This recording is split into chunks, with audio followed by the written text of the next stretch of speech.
السلام عليكم. مكملين لكم ان شاء الله في الايرور كوركشن كودينج الخاصه بال 5G، ولحد الان كل اللي شرحناه كان مقدم عن هذا الموضوع. في الحقيقه الذي يحصل في انظمه الاتصالات هو انه اذا كانت الاشاره مثل ما ذكرنا هي انكودد، يعني فقط نقوم بتضمينها وارسالها، تتعرض الى نويز يتم استلامها، نقوم باتخاذ قرار، ثم بعد ذلك نقوم بتحويلها من سيمبلز الى بيتس. هنا راح تكون عندك نسبه الاخطاء عاليه وكبيره جدا. اللي نحتاج انه نسويه انه نقوم بعمليه تحويل هذه الاشارات الاصليه اللي هي يعني sequence of bits، مجموعه بتات، الى مسج. المسج هنا راح تكون هي عباره عن ال n of bits او ال k of bits، البتات الاصليه، زائد المجموعه من البتات الاضافيه التي نقوم باضافتها لكي يعني نستطيع من خلالها تشفير، راح نسميه هو كودينج، تشفير البيانات لكي نستطيع فهمها في الطرف الاخر بشكل افضل. هنا طبعا راح يكون عندك البتات الاصليه هي k من البتات. هنا راح يكون عندك شيء يسمونه الانكودر اللي هو الشانل كودينج. هنا راح يحول لك الكي من البتات الى ان من البتات. هنا راح يكون يعني راح يقوم باضافه مجموعه من البتات. هنا راح يكون عندك هذه يسموها الكود وورد اللي هو الكلمه المشفره او البيانات المشفره، راح تكون اسمها سي، راح تكون عدد بتاتها هو ان من البتات. هنا طبعا الريت الاصلي اذا كان ار يساوي 1 بت بير سيمبل، يعني اذا كان عندك كل بت يتحول الى سيمبل واحد، كل بت من هذه الإشارة يتحول إلى سيمبل واحد من هذه الإشارة. هنا في الحقيقة راح يكون عندك الريت أقل، لأنه هذا كي عدد البتات الأصلية الكي راح يتحول إلى ان من البتات، فراح يكون عندك عدد الريت يعني اللي هو البيتس بير سيمبل راح يكون كي على ان، فراح يكون دائما أقل من واحد الريت. فهنا أيضا راح يكون عندك أيضا راح نحول البيتس تو سيمبل مابر. الصفر مثلا ممكن يتحول إلى موجب واحد، والواحد إلى سالب واحد، هذا مثل اللي شفناها سابقا. ممكن تكون هذه واحدة من الطرق يعني فقط الخاصة بالباينري فيس شيفت كينج. إذا كانت مثلا بالكوادريتشر امبليتيود موديليشن وغيرها راح تكون العملية أكثر تعقيدا يعني. فهنا راح يكون عندك ان من السيمبلز اللي حولناهن يعني من بيتس إلى سيمبلز. هذه طبعا راح تكون أيضا يتم إرسالها عبر الوسط الناقل، راح تتعرض إلى نويز معين. الإشارة الأصلية أيضا راح تكون هي عبارة عن ان received values. هنا راح ندخلها على ديكودر، يعني تلاحظ هنا مو فقط decision making، يعني هنا مو فقط تاخذ threshold وعلى اساسه تقوم بتحليل الاشاره هل هي صفر او واحد، وانما هنا راح تقوم بعمليه الديكودينج. الديكودينج اللي هي راح تستفيد او تعرف ما الذي حصل هنا في عمليه الانكودينج، وعلى اساسه تقوم بعمليه فك تشفير الاشاره واستخلاص البيانات الاصليه. هنا طبعا راح يكون عندك الاستيميتد كود وورد، هذه اللي هنا موجوده. بعد ما نعرفها مجرد انه نستثني من البتات الاصليات اللي قمنا باضافتهن اللي هي الان - كي، ونقوم باستخلاص الاشاره الاصليه. فهنا بالحقيقه اللي راح نسويه يعني الشانل كودينج بالحقيقه هو راح يمكننا من استخدام نفس البيت ايرور ريت ولكنه ات لور اس ان ار، يعني راح يقلل لنا يعني الاس ان ار. راح نحتاج يعني بدل ما انه نقوم بارسال الباور تكون عاليه جدا، راح نحتاج انه نقلل يعني او راح نقلل الباور، ولكنه بنفس الوقت راح نحصل على نفس البيت ايرور ريت. هذا هو الهدف الرئيسي من الشانل كودينج. هنا طبعا رسم بسيط او مهم جدا، يعني طبعا العلاقه ما بين الاي بي باي ان نوت والبيت ايرور ريت. هذا طبعا دائما يعني كل المختصين في مجال الاتصالات اكيد جدا يعني ضروري جدا انهم تعرفون هذا الرسم، رسمته سابقا عشرات المرات ربما. الكود الخاص به بالماتلاب يعني موجود في كل مكان ومجاني سهل جدا. الهدف من عنده هو يعني الربط ما بين البيت ايرور ريت يعني الانرجي اوف ذا بيت باي ان نوت، هذا الاي بي باي ان نوت اللي هي تقريبا في الشيء مشابه للاس ان ار. السيجنال انرجي بير انفورميشن بت هذه يسموها الاي بي، او اللي هي عباره عن الاي اس باي ار. النويز باور مثل ما ذكرنا هي عباره عن نوت باي 2 او سيجما تربيع. الاس ان ار هنا ايضا مثل ما ذكرناها سابقا هي عباره عن الاي اس باي سيجما تربيع او الريت في الاي بي باي ان نوت باي 2. راح ايضا نعبر عنها الاس ان ار بهذه المعادلات. بالنسبه للباينري فيس شيفت كينج راح يكون عندك الاي بي باي ان نوت هو 1 على 2 ار سيجما تربيع، واللي هنا طبعا هنا هذه العلاقه النهائيه الاي بي باي ان نوت هو عباره عن الاس ان ار على 2 ار. فهنا لاحظ بانه صار عندك علاقه ما بين الاي بي ان نوت والاس ان ار اللي هي قريبه من تقريبا، الفرق بيناتهم هو فقط في الريت. بالنسبه للانكودد باينري فيس شيفت كينج راح تكون عندك البيت ايرور ريت هي عباره عن الكيو اوف 1 على سيجما او الكيو اوف سكوير روت اوف اس ان ار، هذه نفس اللي شفناها قبل قليل. بالنسبه لهذه للانكودد. بالنسبه للكودد ايضا راح نشوفها ان شاء الله بعدين.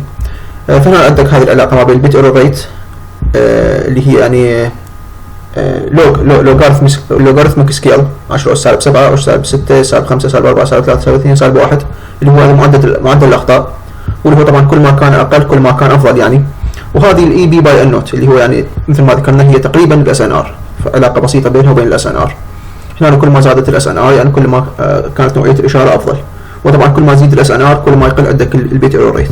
هذه هي العلاقه اللي بيناتهم مثل ما ذكرنا بانه هي Q of Gather 2 EB by N naught. هذا هو العلاقه ما بين الSNR او EB by N naught والبيت ايرور ريت. فهنا ايضا مره اخرى نقول بانه الكودينج راح يمكننا بانه نقوم بارسال نفس البيت ايرور ريت ولكنه ب SNR اقل. يعني هتلاحظ بانه الفرق يعني هنا طبعا راح تحصل انه بيت ايرور ريت مقداره 1 بالمليون اذا كنت تمتلك 10.5 dB كSNR في طرف الاستقبال. هنا ايضا الكيو فانكشن مثل ما ذكرنا داله مهمه وضروريه جدا. مثلا عاده احنا بنقول انه عندنا نورمال ديستريبيوشن، هذه هي البيل كيرف، هذه نستطيع التعبير عنها بهذه الداله اللي هي 1 على جذر 2 باي اكسبوننشال ماينس اكس تربيع على 2.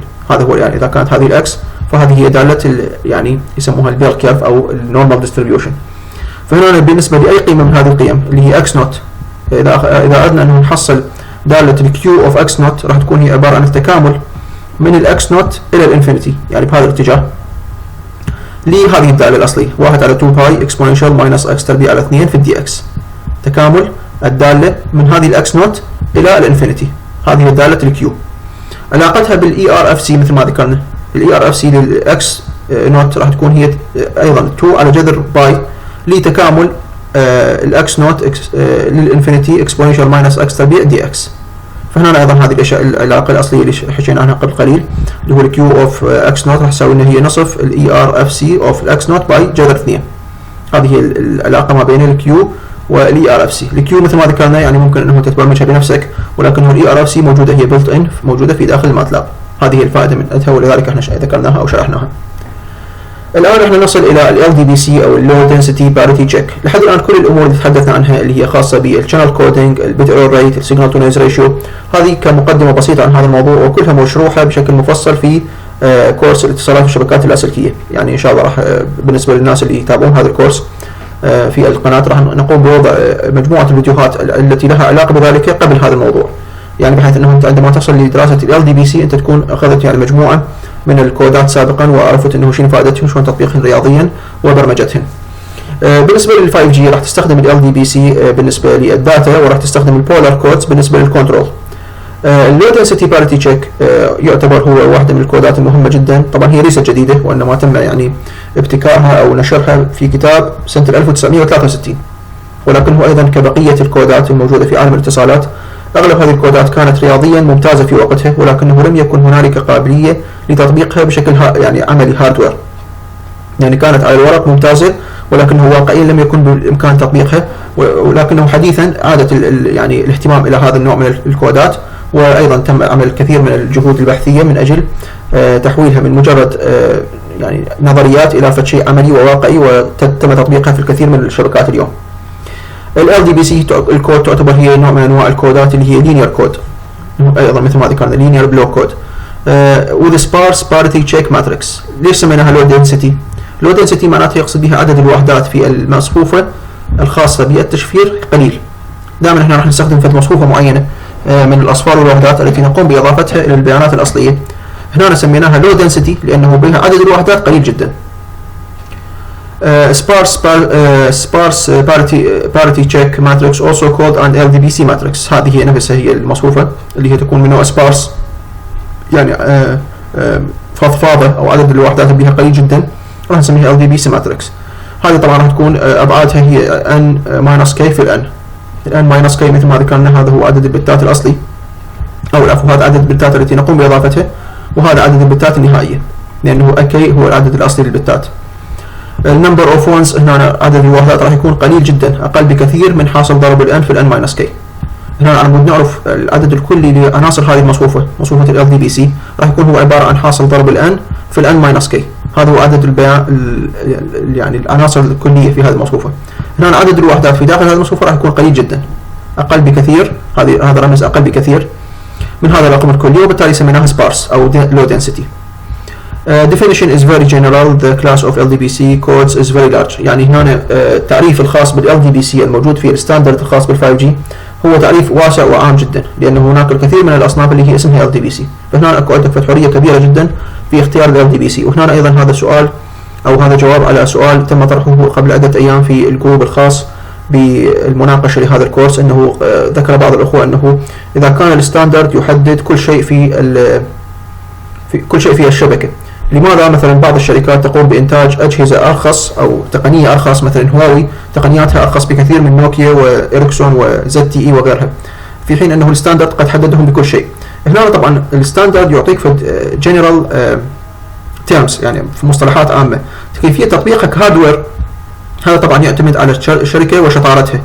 شركه مثل هواوي عندهم مثلا ميزانيه البحث العلمي مليارات سنويا، اكيد جدا انه يستطيعون انتاج هاردوير ارخص واكثر كفاءه واكثر فعاليه لتطبيق ال LDPC مثلا من شركه زد تي اي او إريكسون او نوكيا او غيرها من الشركات. فهنا هو هذا الفرق الرئيسي، انه اكو عندك انت very large general of يعني classes of LDPC، من انت راح تختار هالشركه لكي تقوم بتوظيفها في اجهزتها. هنا طبعا راح يكون عندك التريد اوفس اللي هي يعني الموازنات، هل تبحث عن سرعه اكبر، هل تبحث عن اداء افضل، هل تبحث عن سعر ارخص، هل تبحث عن استهلاك بطاريه اقل، وهكذا. هنا هذه الامور طبعا راح يتحكم بها كيفيه تصنيع هذه الاجهزه من قبل هذه الشركات. يعني هذه القرارات تعتمد على الشركه، ولكنه على مود تقدر اجهزه هذه الشركه تتصل باجهزه الشركات الاخرى هم كلهم يستخدمون نفس الستاندرد اللي هو LDPC. فهذا هو الفرق يعني. هنا على مود تستطيع تطبيق خوارزميه ال LDPC او الشانل كودينج نستخدم فشي يسمونه التانر جراف. التانر جراف يقول بانه احنا كل مصفوفه H اللي هي يعني مجموعه الصفوف والاعمده نستطيع يعني تمثيلها على شكل باريتي تشيك ماتريكس. هذه هنا ايضا طبعا مصفوفه تانر لم تكن يعني شيء جديد، وانما تم نشرها في سنه 1981 وكانت يعني تعتبر مثاليه لكيفيه تمثيل ال LDPC. هنا نقول بانه اذا كان عندك عدد الصفوف مثلا 3 وعدد الاعمده 7، هنا راح يكون عندك لكل عمود فد يسموها بت نودز، ولكل صف اكو شيء يسمونه تشيك نودز.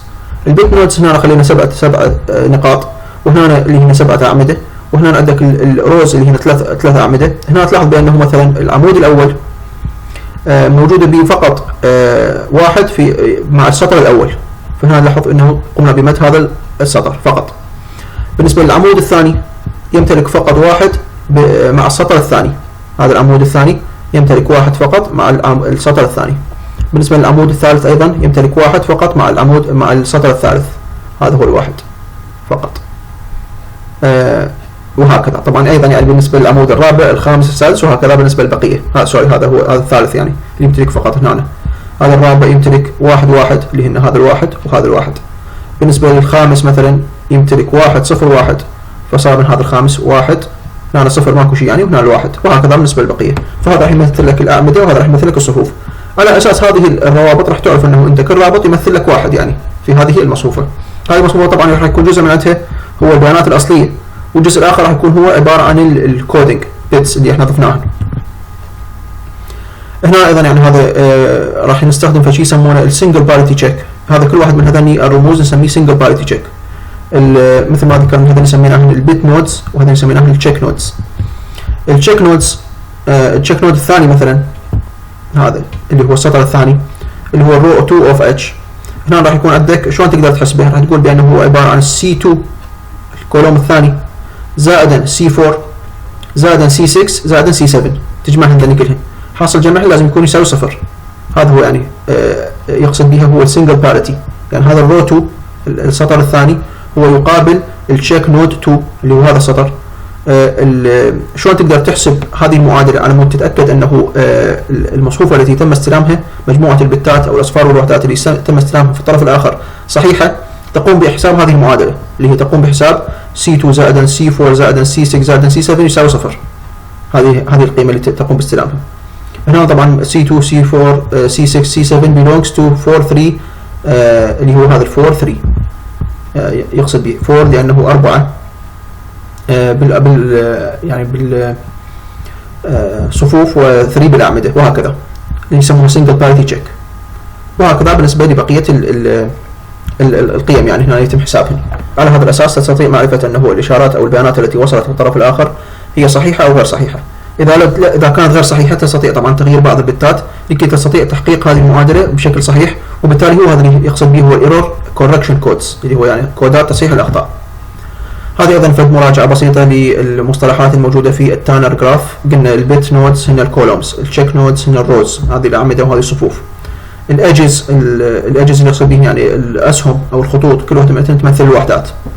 degree of the bit node هو الويت اوف ذا كولوم، درجه البيت نود هو نفسه هو الويت اوف كولوم، واللي يقصد به عدد الوحدات الموجود في داخله.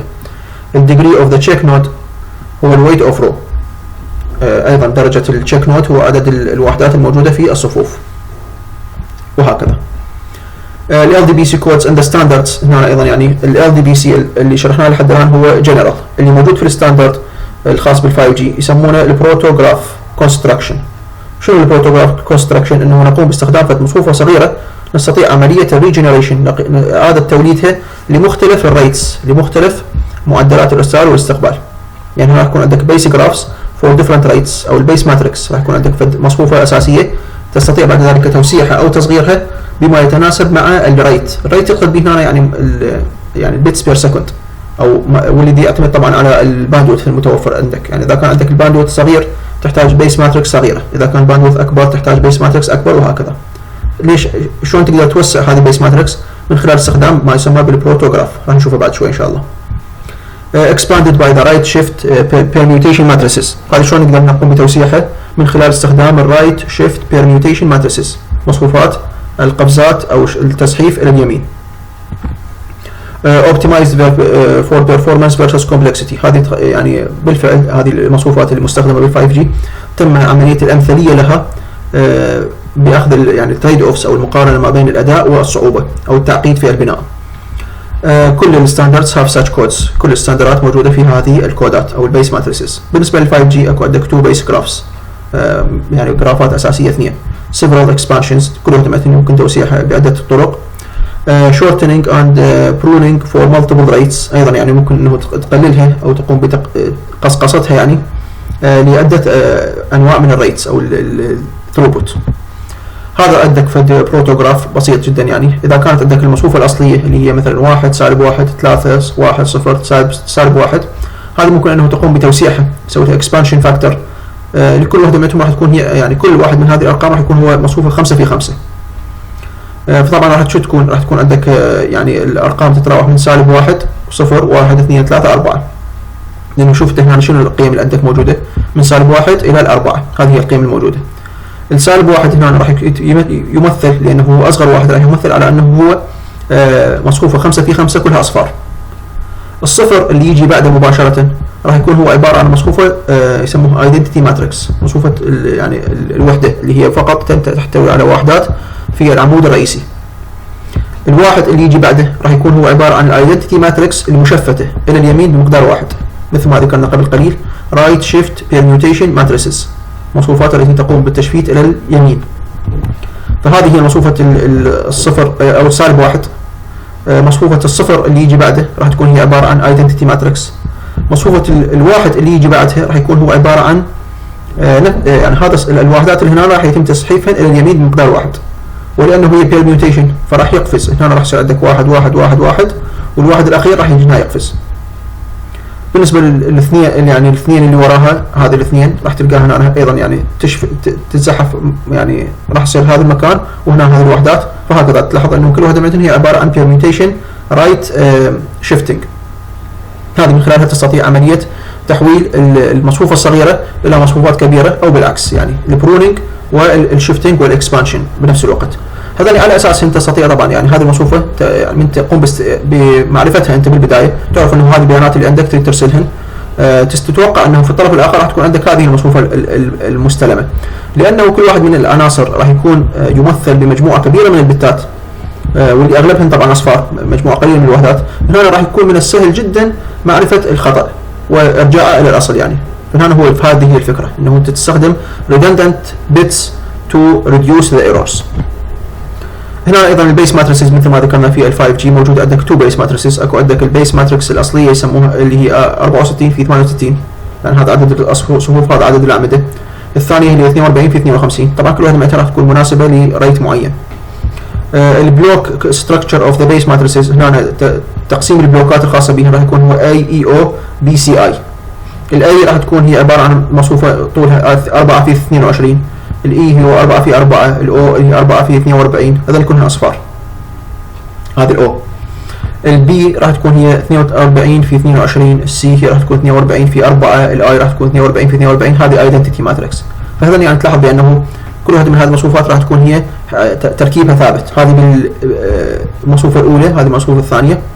هنا عندك فد مخطط بسيط يوضح لك البي جي 2 اللي هو البيسك او الماتريكس الثانيه. هذه طبعا فقط النقاط تمثل الوحدات، والبقيه هي كلها اصفار يعني في المساحات الفارغه. هنا تلاحظ بانه ايضا هذه الاي، هذه الاي، هذه الاو اللي هي كلها زيروز. هنا راح يكون عندك البي والسي والاي، والاي ايضا مثل ما ذكرنا هي ايدنتيتي ماتريكس تحتوي على وحدات فقط في العمود القطر الرئيسي يعني، والبقيه كلها اصفار. وهكذا طبعا. اكسبانشن فاكتور هنا ايضا راح يكون عندك الاندكس اند اكسبانشن فاكتور. كل واحد مثل ما ذكرنا شلون نقدر نوسع المصفوفه وشلون نقدر نقوم ب يعني كبسها. هنا الاي ال اس راح يكون عندك 0 1 2 3 4 5 6 7. الاي راح يكون هذا المقدار، الجي اي، والزد سي راح تكون ايضا هذا المقدار. الماكسيمم زد سي هو عباره عن 384. هنا طبعا كل واحده منها هذه تستطيع من خلالها عمليه الاكسبانشن. الاي مثلا اذا كانت 2 او 4 او 8 16 32 64 128 256، هذه وكل واحده منهم الجي المقابله لها. يعني بالنسبه للاثنين هي 0، بالنسبه للواحد هي 4، بالنسبه لل 256 هي راح تكون الجي يساوي 7. مثل ما ذكرنا ايضا كل زد سي بيس ماتريكس انتريز ايضا راح تكون من سالب 1 0 1 2 الى الزد سي ماينس 1. ماينس 1 هو زد سي في زد سي اول زيروز ماتريكس. والاي ايضا راح يكون عندك من 0 الى الزد سي ماينس 1 ايدنتيتي شيفتد رايت تايمز. هذه اللي هو يقصد به الاي اللي هو الاندكس اللي على اساسه يستطيع يعني عدد مرات التزحيف الى اليمين الخاصه طبعا بهذه القيم. هذه طبعا هذه الارقام هي مجرد تمثيل للعمليه اللي شفناها هنا بهذا المثال، هي تمثل الاي والجي والاي. هنا ايضا عندك في مثال بسيط على الماتريكس اكسبانشن. راح يكون عندك مثلا 10 روز اند 20 كولومز. هذا ماخذ فقط يعني مقطع صغير جدا من المصفوفه اللي هي من نوع البي جي 2، لانه البي جي 2 مثل ما تذكرون قلنا بانه هي راح تكون 42 في 52. فهنا هو ماخذ فقط 10 صفوف و20 عمود. هذا المقدار. هنا الاي ال اس راح يكون 3، الجي يساوي 4، الزد سي يساوي 48.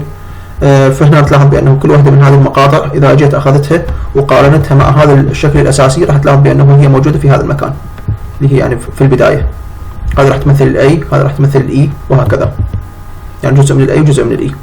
فعلى هذا الاساس يعني في المقابل يعني في الطرف الاخر طبعا هنا صعب جدا انه تستطيع تتبع كل هذه الارقام بشكل يدوي، لانه يعني مصفوفات كبيره جدا حتى اذا كانت جزء منها.